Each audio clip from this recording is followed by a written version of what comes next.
Ça a de la gueule, vous trouvez pas? La SF, les univers médiévaux, le RPG. Tiens, et si on parlait jeu de rôle? Casoline et son acolyte vous ont concocté les meilleures recettes de jeux de rôle dans leur émission Donjons et Blanquettes de thon. Tout un programme. Bonjour le monde et bienvenue dans Donjons et Blanquettes de thon, la chronique qui traite de jeux de plateau et de jeux de rôle sur un fond d'émission de cuisine. Et aujourd'hui, on va parler d'un jeu de cartes, et pas un des moindres. Magnéto!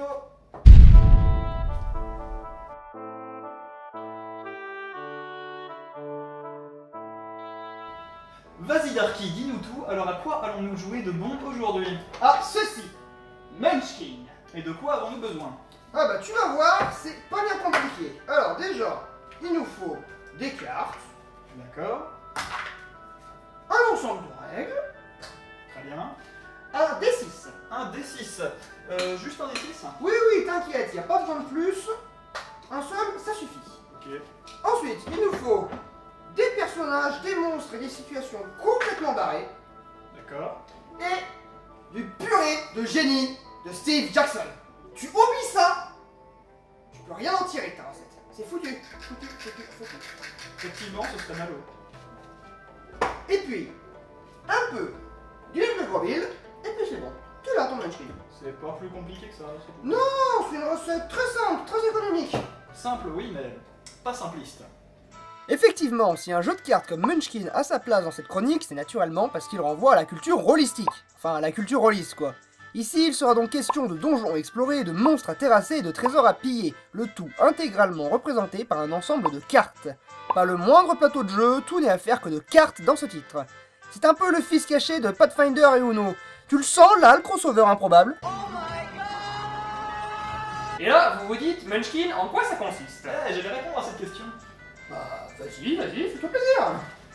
Le principe du jeu est simple, devenir balèze. Ouais, ça a pas l'air bien folichon dans les grandes lignes, mais en profondeur, le jeu prend tout son sens. On incarne un aventurier personnalisable dans le sens où certaines cartes vous permettront d'accéder à de nouvelles classes et races, un peu comme dans un jeu de rôle papier traditionnel.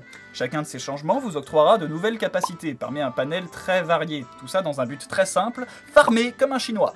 Le but est de parvenir avant les autres joueurs au niveau 10, et pour y parvenir, plusieurs options s'offrent à vous. La plus commune consiste à affronter les monstres du donjon. Un monstre vaincu signifie un niveau de gagné, un peu à la façon d'un jeu vidéo. Alors qu'est-ce que cela implique? Eh bien, premièrement, ça m'a donné l'opportunité de caler des extraits de Final Fantasy VI alors qu'il n'avait rien à foutre là, et ça me fait plaisir. Mais surtout, cela sous-entend qu'il faut être en mesure de rivaliser avec les affreuses bestioles du donjon.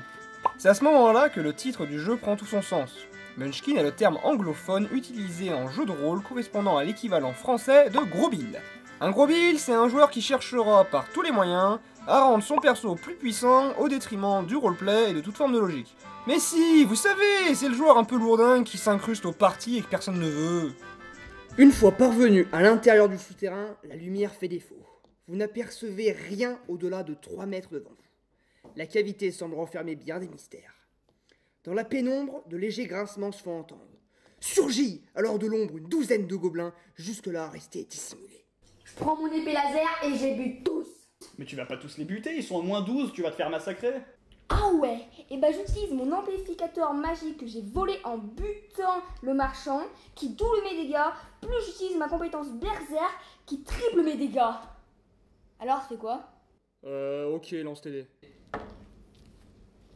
4, 11. T'en fauches un dans la foulée. C'est tout? Ouais. Non, j'ai bu tous. Bien. Après cet aparté sanglant, les gobelins sont finalement vaincus. Ouais, j'aurais niqué leur race. Ouais, bon, vous faites quoi? Bah, j'aimerais bien fouiller les gobelins pour voir s'ils avaient des objets importants sur eux. Non, ils sont à moi. Mais il y a largement assez d'ennemis pour partager le butin. Rien à foutre, sont tous à moi. À moi, gobelin. Maintenant, essayez d'imaginer une partie composée exclusivement de joueurs gros bill. C'est-à-dire qu'il n'y en a pas un des comme lui. Il y en a 4. Parce que Munchkin, c'est tout à fait ça, un bon gros bordel convivial sur lequel tout le monde se met sur la face, en témoigne le slogan du jeu. Les règles sont suffisamment nombreuses et structurées pour s'adapter à toutes les situations sans être étouffantes et indigestes. Le jeu ne nécessite pas l'intervention d'un maître de jeu qui ferait office de chef d'orchestre durant la partie. Chaque changement de règles, même les plus subtils, sont explicitement exposés par le descriptif des cartes. Et des cartes, il y en a 168 cartes composées de trésors, pièces d'équipement, monstres à terrasser, malédictions, objets magiques à usage unique et bien d'autres surprises. Il y a même des cartes vierges si vous voulez vous amuser à créer vos propres cartes avec vos propres règles. Le tout illustré par John Kovalic, déjà responsable de la conception graphique de nombreux autres jeux de Steve Jackson, le game designer à qui nous devons Munchkin. Pour les soucis de cette émission, nous vous présentons la première édition de Munchkin en noir et blanc, mais sachez qu'il existe également une version avec des illustrations en couleur désormais. Je vais jouer à Munchkin 3ème édition. Je veux jouer à Munchkin, première édition. 1. Munchkin a été créé en 2000, tout pile, tout rond, et aujourd'hui on compte 8 extensions pour le jeu de base, plus des extensions plus fantaisistes comme le Munchkin Toulouse, le Munchkin Zombie, le Munchkin Kung Fu, le Munchkin Conan le Barbare et même le Munchkin Pathfinder. Dans un marché en perdition comme celui du jeu de plateau, voir proliférer autant de déviantes autour du jeu démontre bien que le titre se porte bien.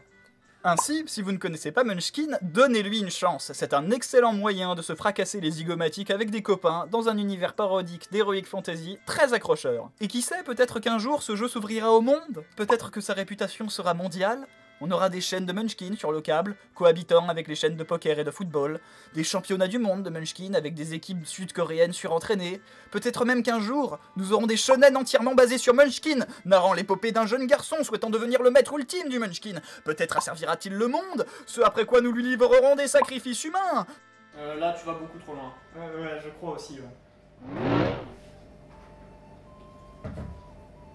Alors, t'en penses quoi? C'est pas mauvais. C'est pas mauvais du tout, en fait. Bon, bah en espérant que ça vous a plu, Et puis, si c'est le cas, on se retrouve le mois prochain pour une nouvelle vidéo. À bientôt.